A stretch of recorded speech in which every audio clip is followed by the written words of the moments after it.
जय श्री राधा कृष्ण। आज की वीडियो में मैं आपको 32 पूर्णिमा व्रत की पूरी जानकारी देने वाली हूँ, बिल्कुल स्टेप बाय स्टेप, आसान भाषा में पूरी जानकारी। इस वीडियो को देखने के बाद कोई सवाल मन में नहीं होगा। बहुत सारी बहनों का सवाल रहता है 32 पूर्णिमा व्रत कैसे शुरू करें, बीच में व्रत छूट जाए तो क्या होगा, दीपक कितने जलाने होते हैं, कैसे जलाने होते हैं, पूजा कैसे करनी होती है, पारण कैसे करना है, उद्यापन कैसे करना है, बहुत सारे प्रश्न। तो आज इस वीडियो में मैं आपके सारे सवालों का जवाब दूंगी। तो चलिए शुरू करते हैं, लेकिन उससे पहले एक छोटा सा निवेदन। अगर आप इस चैनल पर पहली बार आए हैं तो चैनल को सब्सक्राइब कर दें, वीडियो उपयोगी लगे तो लाइक और शेयर जरूर करें और कमेंट में जरूर लिखना ओम नमो भगवते वासुदेवाय। अब एक जयकारे के साथ चर्चा शुरू करते हैं। बोले लक्ष्मी नारायण भगवान की जय। देखो भक्तों, 32 पूर्णिमा का व्रत नाम से ही समझ आ रहा है 32 पूर्णिमा तक लगातार चलने वाला व्रत है। और ये व्रत कोई छोटा मोटा व्रत नहीं है, ये व्रत श्रद्धा, नियम और संकल्प का व्रत है। शास्त्रों में कहा गया है व्रत सिर्फ भूखे रहने का नाम नहीं है, व्रत तो अपने भीतर के विकारों को भूखा रखने का नाम है। और सच में भक्तों, जब इंसान 32 पूर्णिमा तक नियम निभाता है तो उसके अंदर अपने आप धैर्य, संयम, श्रद्धा और भगवान के प्रति विश्वास बहुत बढ़ जाता है। अब सबसे पहले बात करते हैं कि व्रत कौन रख सकता है। बहुत लोग सोचते हैं कि ये व्रत सिर्फ शादीशुदा महिलाओं के लिए होता है, लेकिन ऐसा नहीं है। पूर्णिमा का व्रत कोई भी रख सकता है, चाहे विवाहित हो या अविवाहित, चाहे स्त्री हो या पुरुष, चाहे विद्यार्थी हो या गृहस्थ। इस व्रत को कोई भी रख सकता है, सबके लिए ही ये व्रत बहुत अच्छा होता है। आप इसे मनोकामना पूर्ति के लिए भी शुरू कर सकते हैं, जैसे किसी की नौकरी लग जाए, विवाह हो जाए, संतान का सुख मिले, घर में बरकत आए। और आप इसे निष्काम भाव से अपने ठाकुर जी को प्रसन्न करने के लिए भी कर सकते हैं, क्योंकि भगवान विष्णु का प्रिय व्रत होता है पूर्णिमा का व्रत। सिर्फ अपने प्रभु की, अपने इष्ट की, भगवान विष्णु की, शिव जी की, माता लक्ष्मी की कृपा पाने के लिए भी आप इस व्रत को कर सकते हैं। और याद रखिए, भगवान को मनोकामना नहीं, आपका मन चाहिए। अब दूसरा बड़ा सवाल आता है, 32 पूर्णिमा व्रत कब से शुरू करें? तो देखो भक्तों, पूर्णिमा तो हर महीने में आती है, लेकिन शास्त्रों में कुछ पूर्णिमाओं को बहुत विशेष माना गया है, जिसे बड़ी पूर्णिमा कहते हैं। इन पूर्णिमाओं से हम व्रत शुरू कर सकते हैं, वो ज्यादा शुभ होता है। कौन सी है ये पूर्णिमाएं? चैत्र पूर्णिमा, वैशाख पूर्णिमा, शरद पूर्णिमा, कार्तिक पूर्णिमा और माघ पूर्णिमा। ये 5 पूर्णिमाएं साल की बड़ी पूर्णिमाएं होती हैं। ये पूर्णिमाएं बहुत महत्वपूर्ण मानी जाती है, इसलिए इनसे व्रत शुरू करने की बात कही जाती है। और इसीलिए अब माघ पूर्णिमा आने से पहले ये वीडियो मैं आपके लिए लेकर आई हूं, ताकि कोई भी भक्त जो इस व्रत को करना चाहता है उसको शुरू कर सकता है। अब बात करते हैं पूर्णिमा की असली विधि की। 32 पूर्णिमा व्रत में मुख्य नियम क्या है? तो भक्तों, इस व्रत का सबसे मुख्य नियम है दीप प्रज्वलित करने का नियम। इस व्रत में 32 दीपक प्रज्वलित करने का विधान है। और ये दीपक सामान्य दीपक की तरह नहीं, अधिकतर जगहों पे आटे का दीप बना के फिर प्रज्वलित किया जाता है। इसमें आप घी डालकर जला सकते हैं, बहुत उत्तम होता है। और अगर घी संभव नहीं है तो तिल के तेल से भी आप दीप प्रज्वलित कर सकते हैं। और हाँ, एक बहुत जरूरी बात ध्यान रखना, ये दीपक एक साथ 32 नहीं जलते हैं, ये बढ़ते क्रम में प्रज्वलित किए जाते हैं। मतलब पहली पूर्णिमा को आप 1 दीप प्रज्वलित करोगे, दूसरी पूर्णिमा को 2 दीप प्रज्वलित करोगे, तीसरी पूर्णिमा को 3 दीप प्रज्वलित करोगे। ऐसे करते करते अंतिम यानी 32वीं पूर्णिमा पर आप 32 दीप प्रज्वलित करोगे। इससे आपकी पूर्णिमा की गिनती भी हो जाती है। यानी ये व्रत एक एक दीप जलाते हुए, एक एक कदम बढ़ाते हुए भक्ति को पूर्णता तक पहुंचाते हैं। और सच में भक्तों, ये दीपक सिर्फ मिट्टी या आटे के नहीं होते हैं, ये दीपक होते हैं उम्मीद के, विश्वास के, ईश्वर की कृपा के। तभी उसी का प्रभाव में हम ये दीप जलाते हैं।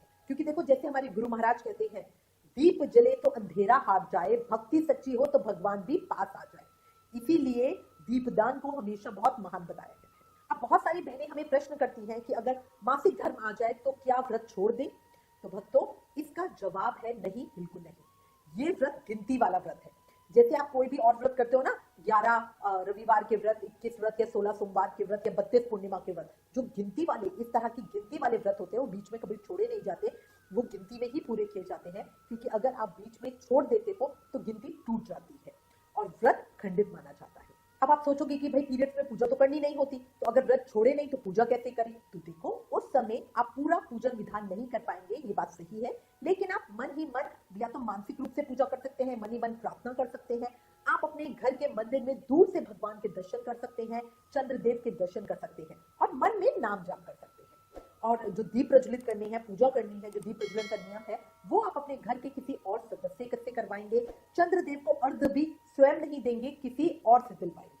ठीक है, कहने का मतलब है जो मानसिक पूजा है वो आप कर सकते हो, पर जो प्रकट रूप में पूजा की जाती है वो आपकी और किसी और से कराओगे, जो नियम निभाए जाते हैं। अगर आप विवाहित हैं तो पति से करवा सकते हैं, बच्चों से करवा सकते हैं, या सासू माँ से करवा सकते हैं, या अपने घर के किसी भी सदस्य से करवा सकते हैं। और अगर आप अविवाहित हैं तो अपनी मम्मी से उस दीप को प्रज्वलित करवा सकते हैं।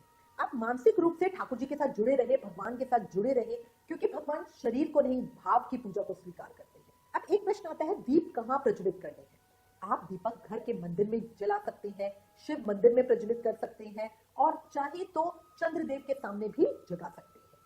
बस ध्यान रखें, जो भी आपके बढ़ते हुए क्रम में आपको दीप प्रज्वलित करने हैं, 1 2 3, जैसे पहली पूर्णिमा को 1 दूसरी को 2, तो जितने भी आपको दीप प्रज्वलित करने हैं वो आपको अलग से जगाने हैं। जो पूजा में आप सामान्य दीप रोज का प्रज्वलित करते हो वो गिनती में नहीं आता, वो तो हर पूजा में जलता ही है। जो आपकी अलग से पूर्णिमा के दीप है वो अलग से प्रज्वलित होंगे। अब प्रश्न आता है, 32 पूर्णिमा व्रत में उपवास कैसे रखें? तो देखो भक्तों, परंपरा के अनुसार पूर्णिमा व्रत निर्जल रखा जाता है, मतलब पूरे दिन बिना पानी के, और शाम को पूजा के बाद चंद्रदेव को अर्घ देने के बाद व्रत खोला जाता है। लेकिन अगर किसी की तबीयत निर्जल व्रत रखने की नहीं है, कमजोरी है, शारीरिक श्रम है, गर्भवती है, दवा चल रही है, या आप किसी भी और वजह से, तो आप फलहार से भी व्रत कर सकते हैं। पर ध्यान रखना, इस व्रत में नमक का सेवन नहीं करना होता, मीठे ही व्रत रखने होते हैं। एक जरूरी नियम, अगर आपने शुरुआत निर्जल व्रत से की है तो 32 पूर्णिमा तक कोशिश करें कि आप निर्जल ही व्रत रखें, और अगर आपने शुरुआत फलहार से की है तो पूरे के पूरे 32 व्रत आप फलहार से करें। ऐसा मत करना कि शुरू में आपने 2 व्रत निर्जल रखे, फिर फलहार से कर लिया, फिर निर्जल कर लिया, ये गलत हो जाएगा। संकल्प हमेशा एक जैसा ही रहना चाहिए। अब बात करते हैं व्रत का संकल्प कब लेना है। तो देखो, संकल्प आपको पहली पूर्णिमा के दिन सुबह जब आप पूजा करोगे, जिस दिन आप पहली बार इस व्रत को शुरू कर रहे हैं, पूजा कर रहे हैं, उस दिन आप संकल्प लेंगे और कहेंगे, मैं 32 पूर्णिमा का व्रत इस मनोकामना के लिए, या प्रभु आपकी प्रसन्नता के लिए, जो भी आपका भाव हो वो कहेंगे, और आपकी कृपा पाने के लिए मैं व्रत कर रहा हूँ, या अपनी इस मनोकामना के लिए व्रत कर रहा हूँ, जो भी है उसको डिटेल में कहेंगे, और हे प्रभु मेरी मदद करना, मेरे व्रत को बिना किसी परेशानी के पूर्ण करवाना। अच्छा, अगर आप ये 32 पूर्णिमा का व्रत अपनी किसी विशेष मनोकामना से कर रहे हैं, तो जब भी पूर्णिमा पे आप दीप प्रज्वलित करेंगे, उस समय अपने मन में जो भी आपका विचार है, आपकी भावना, आपकी मनोकामना, उसको बार बार गिनते रहिएगा। 32 पूर्णिमा का व्रत बहुत फलकारी होता है, तुरंत फल देने वाला होता है, पर हमारे गुरु महाराज कहते हैं ना, अपने प्रभु से मांगो जरूर, लेकिन भरोसा भी रखो। कई बार क्या होता है कि भगवान देर से देते हैं, लेकिन जब देते हैं तो भरपूर देते हैं, और कई बार क्या होता है, वो देर इतनी हो जाती है कि हमारा विश्वास ही नहीं लगता, हम कहते हैं यार इस व्रत का कोई फायदा नहीं होगा, नहीं मिल रहा। बट ऐसा कभी मत सोचना, जब विश्वास होगा ना तो देर से मिलेगा, मिलेगा सर। अब एक प्रश्न आता है, पूर्णिमा पर सर धो सकते हैं, बाल धो सकते हैं? तो देखो, शास्त्रों के अनुसार पूर्णिमा के दिन सर नहीं धोना चाहिए, बेहतर है कि आप एक दिन पहले सर को धो के रखें। अच्छा, यहाँ पे पूर्णिमा व्रत में मैं आपको एक स्पेशल बात और कहूंगी। पूर्णिमा के दिन जब भी आप व्रत करने के लिए, है ना, तैयार होते हैं सुबह के समय पूजा करने के लिए, तो उस समय हम सामान्य रूप से मांग नहीं भरते हैं। हमें करना क्या चाहिए, जब आप पूजा में माता को सिंदूर अर्पित करें तो वही सिंदूर प्रसाद रूप में अपनी मांग में भरें, ठीक है ना। तो ये बहुत अच्छा होता है, और मतलब इससे क्या होता है कि माँ हमें सुहाग का आशीर्वाद देती है। अब प्रश्न आता है कि भोग और प्रसाद का करें। तो पूर्णिमा के दिन माता लक्ष्मी को खीर का भोग जरूर लगाएं, बहुत शुभ होता है। आप चाहें तो चावल की खीर बना सकते हैं, या व्रत में चलने वाली मखाने की फलाहारी खीर बना सकते हैं, दोनों ही ठीक है। अच्छा, इसके अलावा दूध से बनी मिठाई, पताशे, ये सब भी माता लक्ष्मी को बहुत प्रिय है, तो आप इनका भोग लगाइए। अगर आपने चावल की खीर बनाई है तो आप इसे पूरे परिवार में बांटे, और अपना हिस्सा व्रत खोलने के लिए शाम के लिए रख दीजिए, पूजा के बाद आप इसको खा सकते हैं। अब बात आती है पूर्णिमा व्रत में पूजा कैसे करनी है। तो देखिए, पूर्णिमा का दिन चंद्रदेव का दिन है, साथ ही लक्ष्मी नारायण भगवान की पूजा का विशेष दिन है।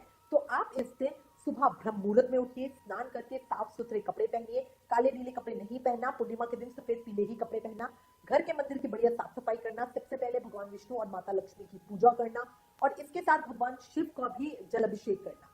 कच्चे दूध से आप अभिषेक करो तो बहुत ही उत्तम होता है, और तुलसी महारानी की पूजा करना, सूर्य नारायण भगवान को जल अर्पित करना, बढ़िया पूजा करके जो पूर्णिमा की कथा है उसको सुनना।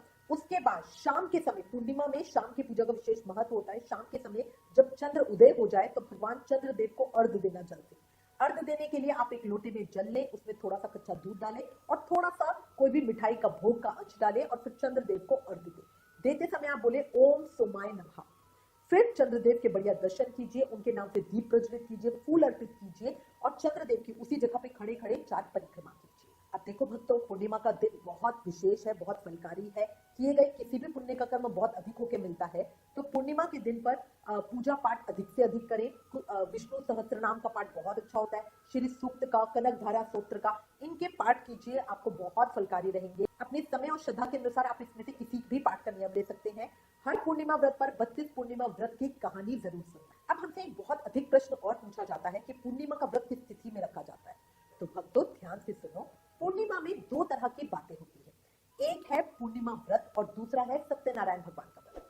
पूर्णिमा व्रत आमतौर पर रात्रि व्यापिनी पूर्णिमा में रखा जाता है, जो बहुत बार 14 तिथि में पड़ती है, और सत्यनारायण भगवान का व्रत उदया तिथि की पूर्णिमा पर रखा जाता है। इसीलिए लोग बहुत ज्यादा कंफ्यूज भी रहते हैं कि व्रत किस दिन रखना है, कब रखना है। तो जब भी पूर्णिमा आए तो आप पांचांग देख सकते हैं, या हम अपनी वीडियो में जो एकादशी वाली वीडियो होती है उसमें मैं हमेशा पूर्णिमा व्रत की जानकारी देती हूँ। आप उसमें मैं आपको हमेशा बताती हूँ कि कब करना है। स्नान दान की पूर्णिमा कब है? स्नान दान की पूर्णिमा सत्यनारायण भगवान वाली पूर्णिमा होती है, और व्रत वाली पूर्णिमा जो कई बार 14 तिथि में भी पड़ती है, उसमें भी हम पूर्णिमा व्रत रखते हैं। बार बार आपको कह रही हूँ, पूर्णिमा व्रत में जो 32 पूर्णिमा व्रत की कथा है उसे जरूर सुनना, बहुत शुभ होता है। आप सुबह भी कथा सुन सकते हैं और शाम की पूजा में भी कथा जरूर सुनें। 32 पूर्णिमा व्रत की कथा बहुत फलकारी होती है। इसका संबंध भगवान श्री कृष्ण और माता यशोदा से जुड़ा हुआ है। माता यशोदा ने भगवान श्री कृष्ण से पूछा था कि ऐसा कौन सा व्रत है जिससे स्त्रियां हमेशा सौभाग्यवती रहें। तब भगवान श्री कृष्ण ने स्वयं 32 पूर्णिमा व्रत का विधान बताया था। इसलिए हर पूर्णिमा में इस कथा का श्रवण करना बहुत अच्छा माना जाता है। अब अगला प्रश्न है, व्रत का पारण कैसे करें? तो देखो, पूर्णिमा के अगले दिन सुबह स्नान करके थोड़ा सा दान कीजिए। दान में आप कुछ सफेद चीजें दे सकते हैं, चावल, चीनी, सफेद कपड़े, या जो भी आपकी सामर्थ्य के अनुसार हो। फिर आप सात्विक भोजन ग्रहण करके अपने व्रत का पालन कर सकते हैं। चाहे तो उस दिन ब्राह्मण भोज भी करा सकते हैं, दान दक्षिणा दे सकते हैं, बहुत ही शुभ फलकारी रहता है। अब लास्ट बात है कि पूर्णिमा व्रत का उद्यापन कैसे करें। तो भक्तों, आपने 32 पूर्णिमा का जब संकल्प लेते हैं, तो 32वीं पूर्णिमा जिस दिन पूरी हो जाए उसके बाद जो अगली पूर्णिमा मतलब 33वीं जो पूर्णिमा आती है, उस पे आप अपने पूर्णिमा व्रत का उद्यापन करते हो। उद्यापन आप दो तरीकों से कर सकते हो। पहला तो साधारण अपने घर पर ही कर सकते हो, दूसरा पंडित जी को बुला के प्रॉपर विधि विधान से नियमों के और शास्त्रों के अनुसार कर सकते हो। उद्यापन में मुख्य रूप से माता लक्ष्मी को खीर का भोग और भगवान विष्णु की पूजा का विधान बताया गया है। साथ ही हवन होता है और दान दक्षिणा होती है, ब्राह्मण भोज होता है। तो ये सब बहुत शुभ माना जाता है, इससे घर के में शुद्धि भी हो जाती है। अगर आप ब्राह्मण भोजन नहीं करवा सकते हो तो आप सूखा सीधा सामान भी दे सकते हो, है ना। अगर आपको लगता नहीं मैं तो ब्राह्मण ही नहीं बुला सकती अपने घर में, मेरा इतना बजट नहीं है, या मैं इतना नहीं कर पाऊंगी, या मेरे घर में किसी को पसंद नहीं है, तो आप सूखा सामान निकाल के मंदिर में दे सकते हो, किसी जरूरतमंद को दे सकते हो, किसी जरूरतमंद को भोजन करा सकते हो। जो जितना आप कर सकते हो उस तरह से भी कर सकते हो। मैं बार बार कह रही हूँ, भगवान भाव देखते हैं। अगर श्रद्धा पूरी है तो कमी भी भगवान स्वयं ही पूरी कर देते हैं। और उद्यापन के दिन आप खीर पूरी जरूर बनाएं, कच्चा खाना नहीं बनता। किसी गरीब को दे दे, किसी कन्या को जिमा दे, या मंदिर में आप एक थाली भिजवा सकते हैं। फिर परिवार के साथ प्रसाद ग्रहण करें, आपका व्रत पूर्ण माना जाएगा। अंत में बस यही कहूंगी, इस व्रत को शुरू करने से पहले अपने मन को मजबूत कर लेना, क्योंकि 32 पूर्णिमा का मतलब लगभग 2.5 साल का संकल्प होता है, और ये संकल्प तभी पूरा होता है जब आप अंदर से तैयार होते हैं, ठीक है ना। इस व्रत को बीच में छोड़ा नहीं जाता है और कंटिन्यू किया जाता है। देखो, हमारे गुरु महाराज कहते हैं ना, मन के हारे हार है, मन के जीते जीत। तो अगर आपने एक बार मन में सोच लिया मैं करूंगी, तो बिल्कुल कर लोगे, और जहां मन आपका डामाडोल होता रहेगा तो बिल्कुल नहीं कर पाओगे। अगर आपके मन में कोई भाव है, कोई मनोकामना है, या प्रभु की प्रसन्नता के लिए आप इस व्रत को करना चाहते हो, आपने पूरी वीडियो देखी, इसका मतलब आपके मन में एक तो बात है कि मैं करना चाहती हूँ, इसके बारे में जानना चाहती हूँ। तो अगर मन में जरा सा भी आपके विचार है तो शुरू कर लीजिए, क्योंकि मैं ये मानती हूँ कि आपके मन में ये विचार मेरे ठाकुर जी ने डाला है। आपको सिर्फ इतना कहूंगी, आप दीप प्रज्वलित कीजिए, धैर्य रखिए और भगवान पे भरोसा रखिए। आपकी मनोकामना जरूर पूरी होगी और जीवन में शांति आएगी। अगर आपको ये जानकारी, ये वीडियो अच्छी लगी तो इसे ज्यादा से ज्यादा शेयर कीजिए और कमेंट में ओम नमो भगवते वासुदेवाय जरूर लिखिए। जल्दी मिलूंगी आपको अपनी अगली वीडियो में। तब तक के लिए अपना ध्यान रखिए। जय श्री राधा कृष्ण।